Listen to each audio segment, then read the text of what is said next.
Poppy SSC English second paper এই বইটি থেকে সাফিক্স প্রিফিক্সের প্র্যাকটিস পড়া হচ্ছে। তো এখানে 2 নম্বরে বলছে যে মানি ক্যান নট বাই, এখানে আছে হ্যাপি, এটা হবে happy H A double P I N E double S, happiness, অর্থাৎ টাকা সুখ কিনতে পারে না।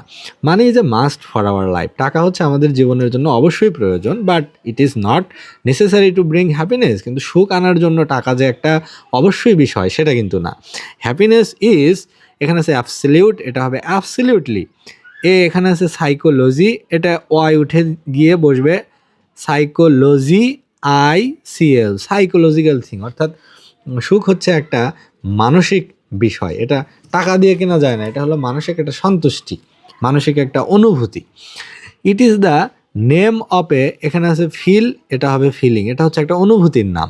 It means the dash of the mind, it means the, এখানে আছে কন্টেন্ট, এটা হবে কন্টেন্টমেন্ট অফ দ্য মাইন্ড, এটা হচ্ছে মনের একটা সন্তুষ্টি, কন্টেন্টমেন্ট মানে সন্তুষ্টি। He who has dash with what he has is dash a happy, he who has satisfied, তাহলে satis F I E D, satisfied with what he has is really R E A double L Y, really a happy one, সে হলো একজন সুখী মানুষ।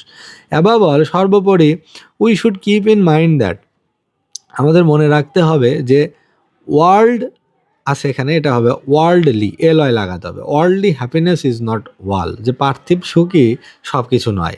If we want to be dash happy, if we want to be eternally, N A double L হয়, eternally happy and lead a, এখানে আছে dignify, এটা হবে dignified life, we have to earn money in an honest way, তাহলে আমাদেরকে সৎ পথে টাকা উপার্জন করতে হবে।